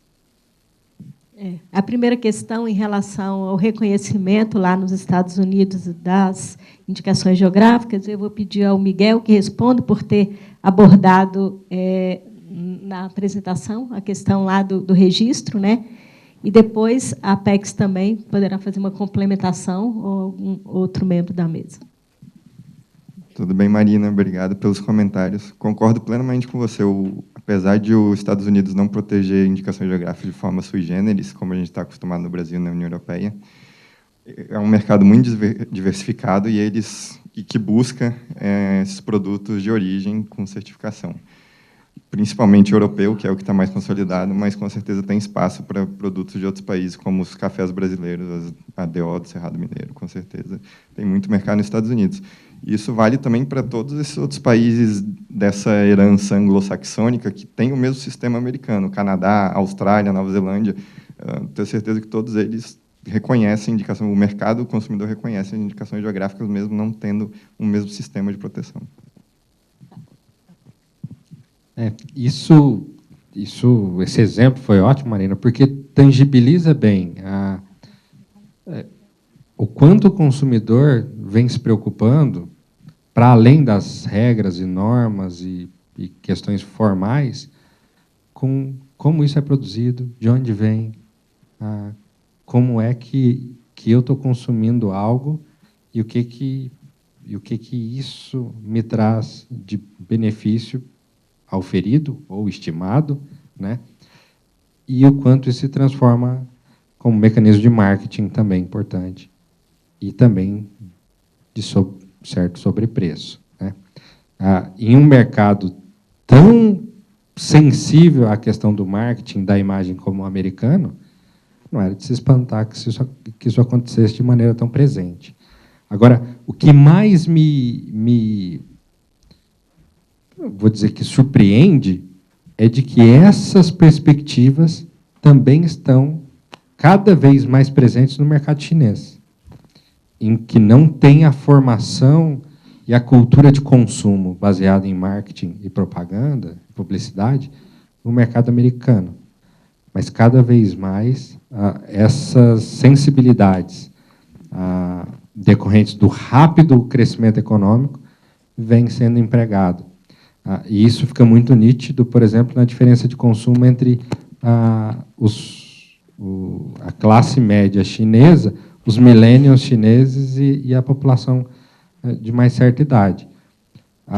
O café na China tem sido uma verdadeira loucura entre o consumo de café, e os chineses têm cada vez mais se interessado por indicações geográficas ou denominações de origem no mundo do café, e os cafés especiais têm ganhado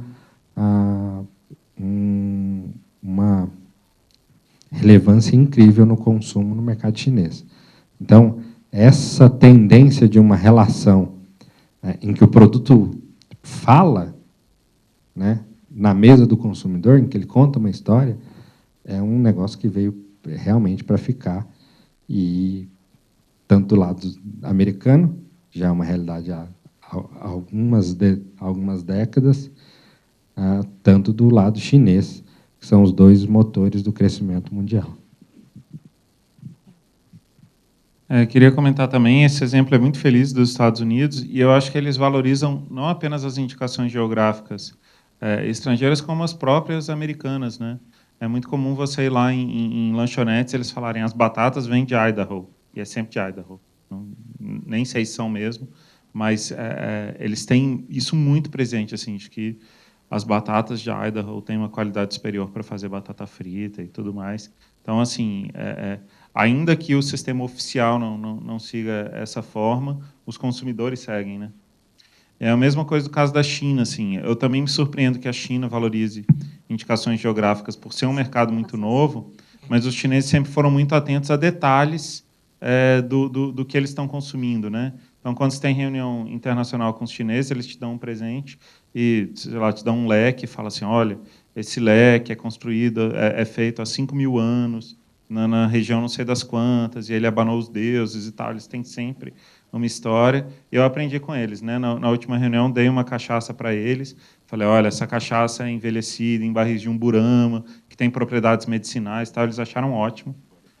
Acho que eles acharam ótimo porque era cachaça, mas eles ficaram felizes de ter um detalhe ali do umburama.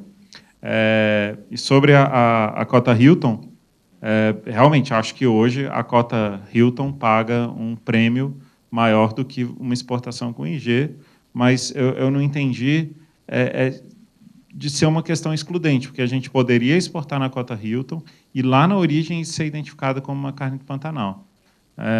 Também não sei se seria positivo, por essa questão que eu falei da imagem brasileira, mas não vejo como excludente. Eu acho que você pode exportar na cota Hilton, que é excelente.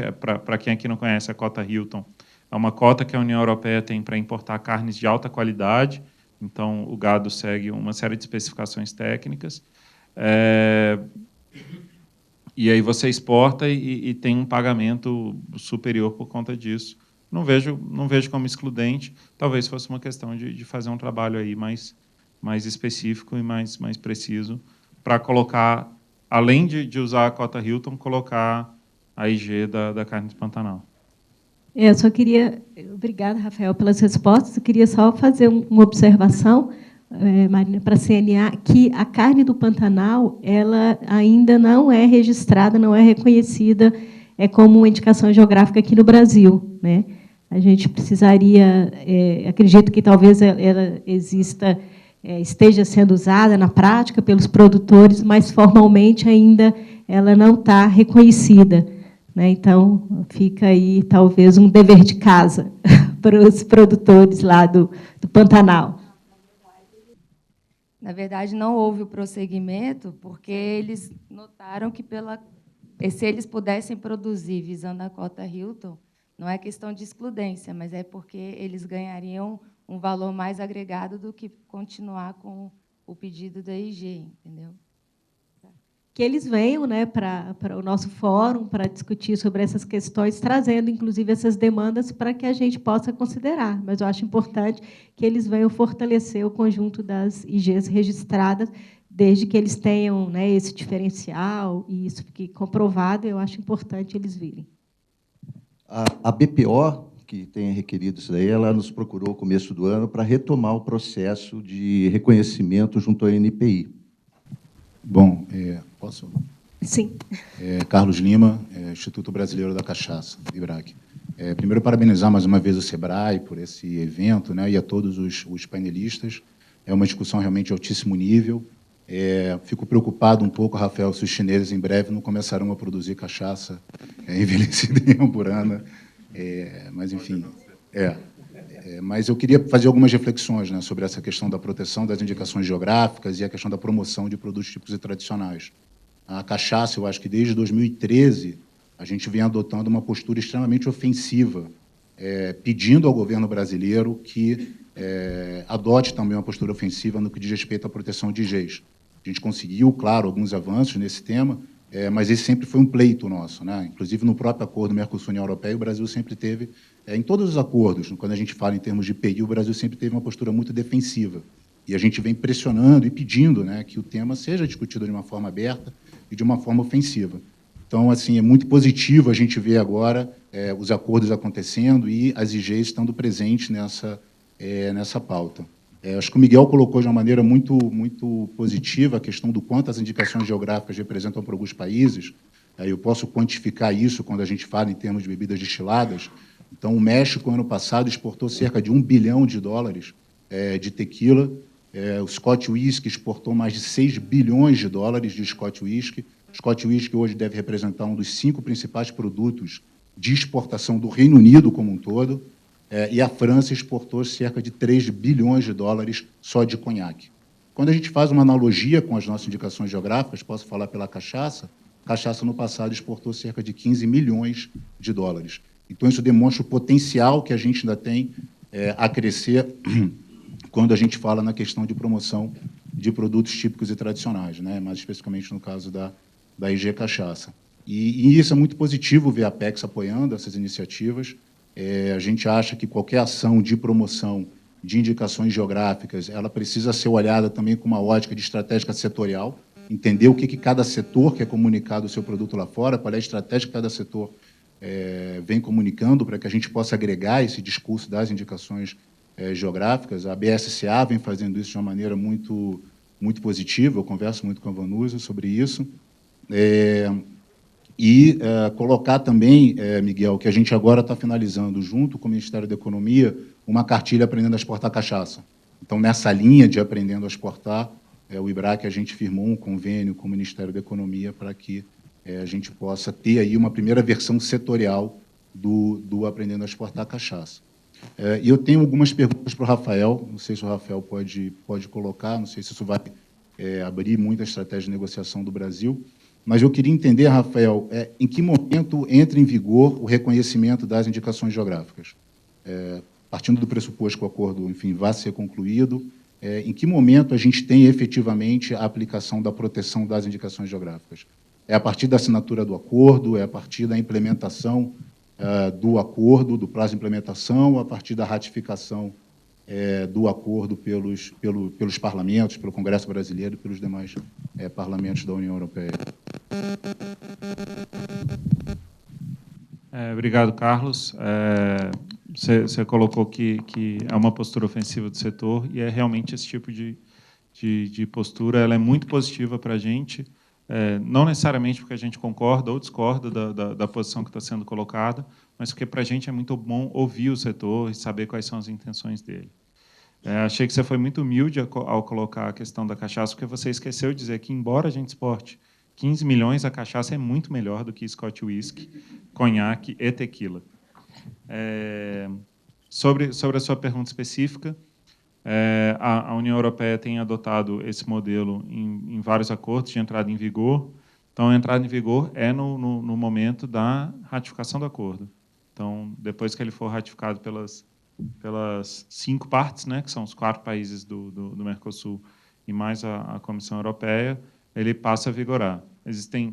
É possível que haja algumas exceções em que ele passe a ser protegido, mas de uma maneira relativa, que são aqueles casos em que você tem um phase-out previsto. Então, especificamente para as indicações geográficas da União Europeia, se eles tiverem uma indicação geográfica reconhecida aqui, que, por algum motivo, ela já seja produzida ou ela tem uma grande produção nacional, vai existir um período em que a gente vai continuar utilizando esse nome, mas esse período vai ser pré-determinado, e, quando ele acabar, vai entrar em vigor total. Então, ele vai ter uma proteção, mas uma proteção parcial, e depois ele caminha para uma proteção total, o que também não chega a ser estranho dentro do acordo, porque o acordo tem várias desgravações tarifárias, várias coisas que também entram em vigor gradativamente e que se concluem aí em 15, 20 anos. Você está falando da coexistência de marcas e indicações geográficas? Não, a coexistência pode ser a coexistência de marcas. No caso do Brasil, ela é dada. Então, se existir uma marca pregressa e houver um reconhecimento de indicação geográfica, essa marca continua mantendo seus direitos previstos na legislação nacional. Eu estou dizendo é que muitas vezes a gente tem, por exemplo, um queijo que ele é utilizado com aquele nome no Brasil e a União Europeia quer a indicação geográfica daquele nome de queijo. Eu não quero citar nenhum específico para não causar problemas, mas aí esse queijo, digamos que ele seja muito produzido no Brasil e ele vai ter um período de 15 anos em que ele ainda vai ser produzido e vendido com aquele nome no rótulo. E depois desses 15 anos ele deixa de ser utilizado. Mas as marcas não, as marcas têm o direito seguido aí, continuado. E o mesmo vale para a União Europeia. Se a gente tiver uma marca lá de uma indicação geográfica nossa, essa marca pode continuar existindo. Temos mais uma pergunta, então vamos ter a última. Sim? Temos mais alguém? Tá. Então, as duas últimas e aí a gente encerra. Bom dia, meu nome é Wellington, trabalho no Ministério da Agricultura. É comum nas iniciativas de campo, junto a produtores, a gente ouvir a motivação deles para a indicação geográfica para exportar, para aumentar a exportação, ou como forma de acesso a outros mercados. Ontem a gente já percebeu nas falas dos representantes aqui de algumas indicações geográficas que a indicação geográfica ela tem que esse dispositivo ele tem um papel relevante em termos de publicidade e propaganda, né, na questão do café, quando fala da denominação de origem, isso é muito claro. Mas ainda tem muita confusão em relação às certificações. E eu achei interessante tanto a fala do Vinícius quanto do Rafael, e principalmente a do Rafael em relação acerca dos aspectos sanitários e fitossanitários, mas eu queria entender melhor como que é essa interface com as certificações, que são geralmente objeto de entidades privadas, representantes de varejo, de redes de varejo, principalmente na Europa, como Global Gap, UTZ. Como que fica essa interface? Porque me parece que há, como dentro do contexto de disputa de narrativas, que o Rafael falou, toda uma ideia de que exportação é a saída, os produtores querem exportar, mas por meio de qual recurso? Eu vou buscar se eu trabalho com frutas, é o Global Gap?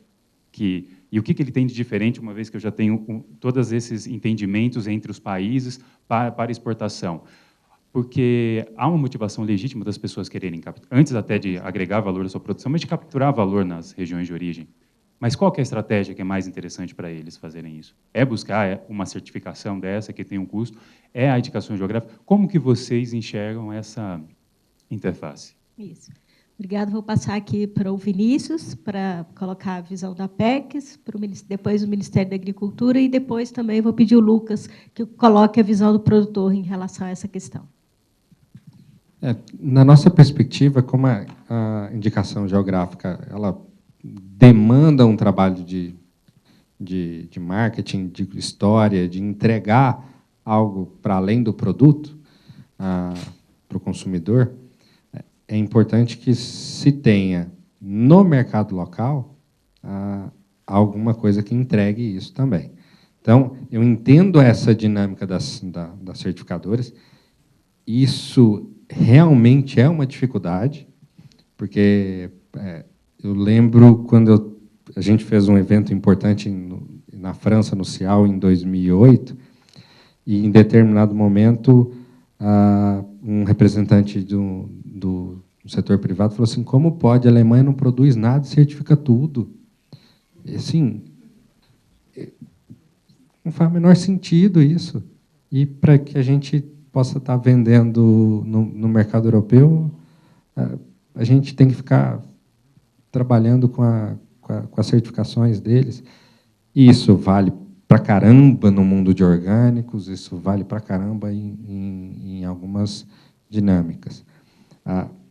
No tema do varejo, realmente isso é posto, né?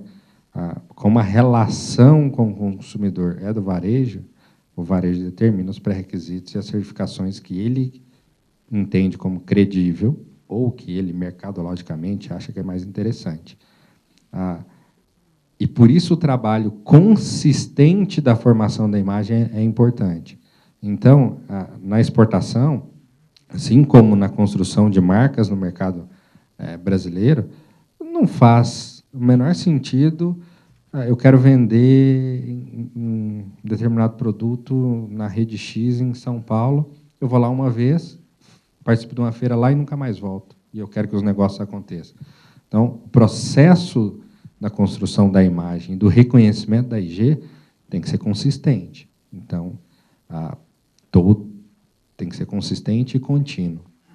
E aí é um processo de construção de marca e de reconhecimento como quase qualquer outro, com a agravante, a complexidade de que ele tem uma terceira parte, que é, às vezes, um intermediário, ou ele lida com um conjunto de escolhas e valores diferentes, que é o do consumidor estrangeiro, que não é o conjunto de valores e crenças do consumidor brasileiro, que a gente está acostumado e é muito intuitivo. Então.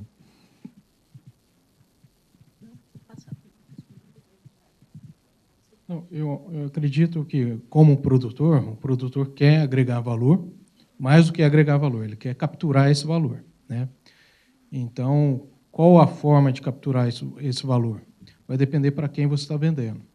Então, você vai ter consumidores europeus que vão demandar selos de certificadoras, como um Fairtrade, uma UTZ, uma Rainforest da vida, orgânico. Então, que o consumidor valoriza aquilo, então o comprador vai pagar algo a mais para o produtor. Então, faz sentido ele ter esse selo. Quando a gente fala no selo de indicação geográfica, é um pouco mais amplo, né? O pertencimento daquela região é aquele tipo de produto específico da região. Então, que pode agregar valor também, e pode até não agregar valor, dar só uma liquidez a mais no produto. Então, eu acho que é perfeitamente as duas tipos de certificação podem conviver conjuntamente, tranquilamente.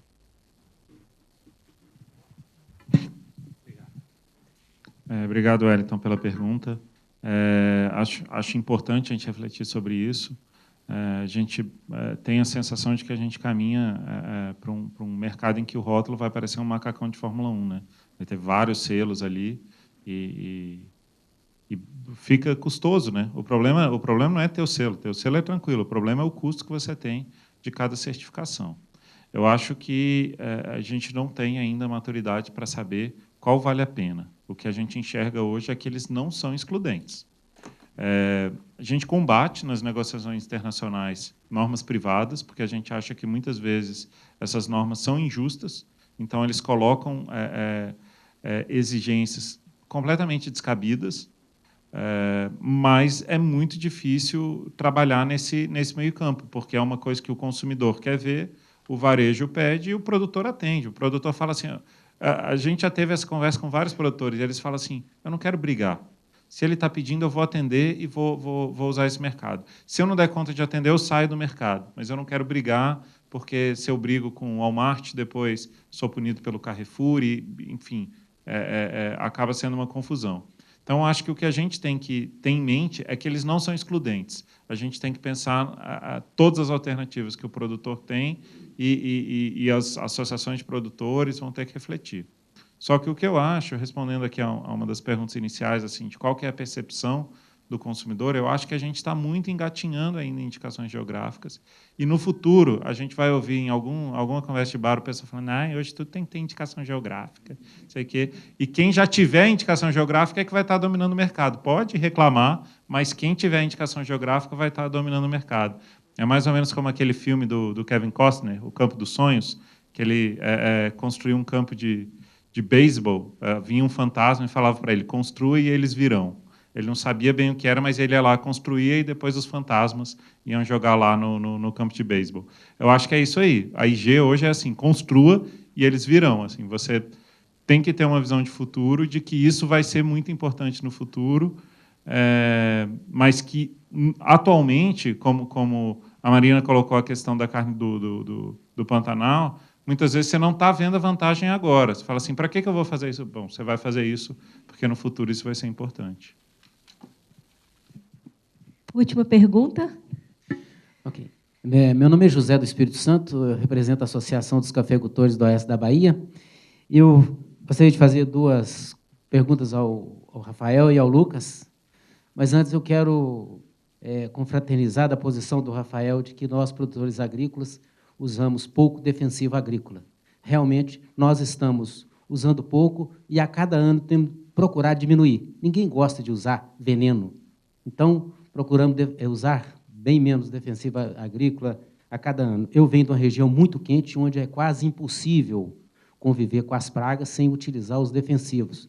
Mas nós temos reduzido, nos últimos 5 anos, em torno de 60% da utilização, porque, na medida que você aplica um defensivo, você tem um efeito colateral, que é a questão da tolerância nas pragas aos defensivos, e isso é um problema sério, porque nós temos poucas moléculas no mundo hoje para utilizar. Eu fiquei muito feliz e muito entusiasmado com a posição do representante do Ministério da Agricultura. A pergunta para o Rafael nós somos muito novos na questão da indicação geográfica, somos muito mais ativos na questão fazemos parte da Rainforest, UTS, KP, Europe Gap, as certificações.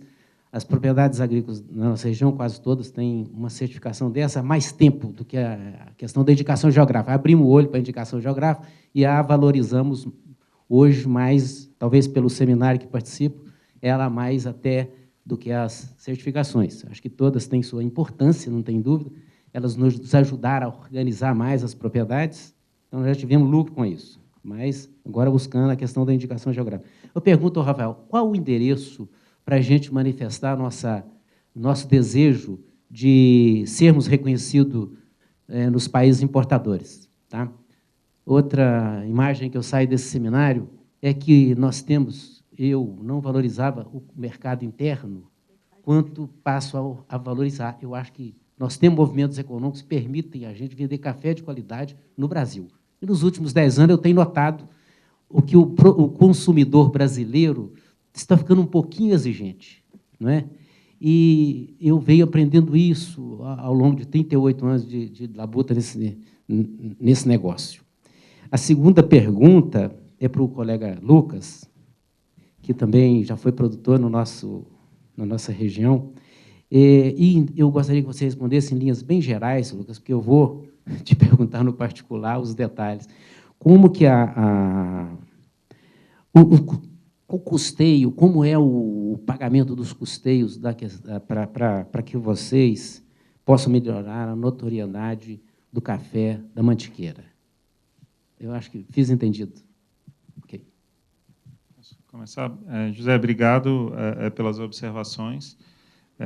Como se falou, o uso de defensivos ele tem se reduzido, e até porque, além dele, ele é necessário, mas ele representa um custo alto também, né, dentro da produção, e a gente sabe que no Brasil isso tem sido bem controlado e bem monitorado, inclusive, pela Anvisa.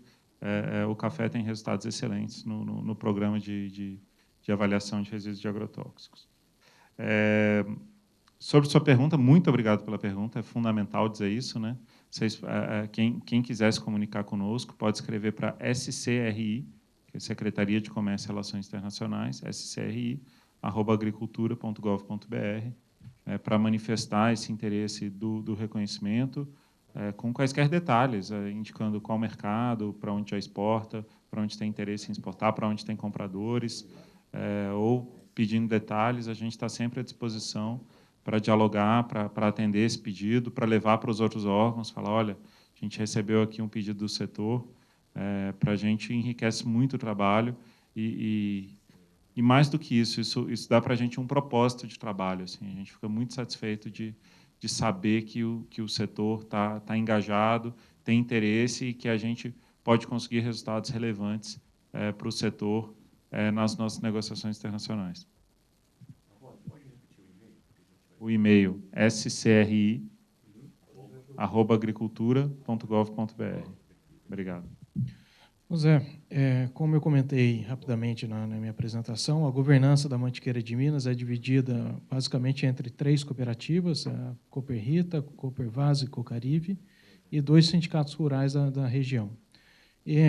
O custeio das operações ele é dividido entre basicamente as 3 cooperativas, divide igualitariamente. A partir do último ano, que a gente começou a cobrar uma pequena taxa em cima dos selos, que ainda não é suficiente para custear todos os custeios aí da associação, mas já começamos a criar uma cultura também de valorização até interna dos nossos produtores do selo. Então, o selo agrega valor e a gente tenta capturar um pouco desse valor também para ajudar o custeio da associação e também para evitar também um uso, o que é gratuito, o pessoal não dá valor, né? Obrigada pelas respostas. Nós estamos chegando ao fim aqui do nosso painel. Eu vou passar a palavra para cada painelista para que, em 30 segundos, dê um recado final do que fica desse painel. Em relação à nossa percepção, eu acredito que a gente tem muita oportunidade em relação ao mercado externo, mas como foi colocado aqui também, isso faz que a gente reflita também sobre o mercado interno, que ele traz muita oportunidade ainda, ele tem muito a conquistar, né? Nossos consumidores aqui no Brasil ainda não conhecem IG, então a gente tem mercado externo, mas temos que olhar para o mercado interno também.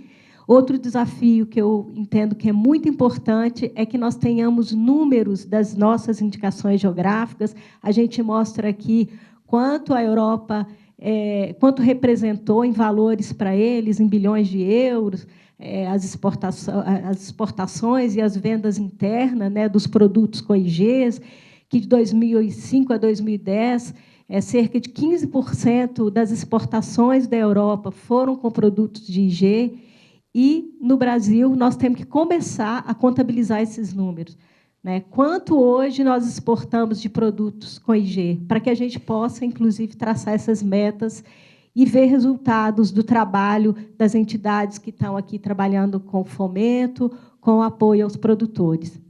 Nós precisamos ter isso registrado, ter resultados que comprovem para os nossos dirigentes, para as nossas entidades em posições estratégicas, o quanto as indicações geográficas brasileiras são importantes e podem gerar negócios para o nosso país. Então, vamos lá, passando a palavra para a gente fazer um fechamento rápido. Bom, vou reforçar a mensagem da UDA, que é muito importante a gente produzir dados sobre a nossa produção de indicações geográficas, dados econômicos. O INPI, junto com o IPEA e com a nossa colaboração lá no Ministério, está executando um estudo sobre o impacto dos direitos de propriedade intelectual na economia brasileira, e a gente enviou questionários para algumas indicações geográficas, e nós vimos que há uma escassez de dados. Eu sei que é difícil produzir esses dados, e algumas responderam, acho que foi a Mantiqueira e o Cerrado Mineiro, tinham esses dados bem organizados. Mas é importante a gente manter rastreado todos esses dados para a gente poder avaliar a importância e a relevância econômica das indicações geográficas no Brasil.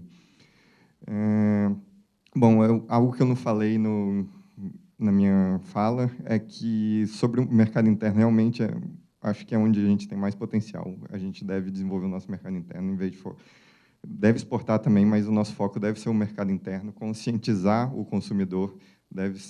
É uma política pública que o Brasil precisa desenvolver, conscientizar o consumidor sobre o que é uma indicação geográfica, da mesma forma como a União Europeia fez e tem feito há muito tempo. E eu acho que o sucesso da indicação geográfica depende muito da sua divulgação e da sua campanha de comunicação, porque não adianta a gente ter o ativo protegido se a gente não sabe como vendê-lo. Tem que ser criada uma narrativa, como vocês falaram várias vezes, sobre aquele produto, divulgando suas qualidades, atreladas à sua origem. Tem que ser contada a história. Mais uma vez, agradecer aqui o convite para participar desse evento. Foi ótimo. Eu ficaria mais horas aqui conversando. Sobre essa questão das estatísticas, é uma questão complicadíssima, porque no governo brasileiro, aparentemente, criaram um número de NCM para você fazer o controle estatístico. É um custo gigante, deve custar talvez bilhões de dólares, porque é impossível. Eu tenho há 2 anos tentado criar um número só para orgânicos e não consigo. E a União Europeia criou um para cada uma das suas IGs, e eles têm 3.000. Então, não sei, tem alguma diferença aí entre os nossos sistemas estatísticos de comércio exterior que nos impede de criar números, mas se todos os presentes aqui, órgãos governamentais, o SEBRAE, o setor privado, quiserem pressionar os nossos colegas lá do Ministério da Economia, do Miguel, sinta-se à vontade, eu estou fazendo minha pressão do lado de cá.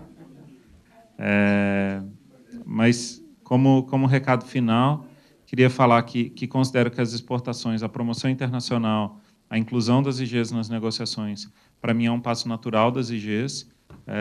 Algumas delas têm muito potencial de crescimento para o exterior, e essas que já estão definidas, que já têm uma estratégia, elas vão servir de exemplo para as demais.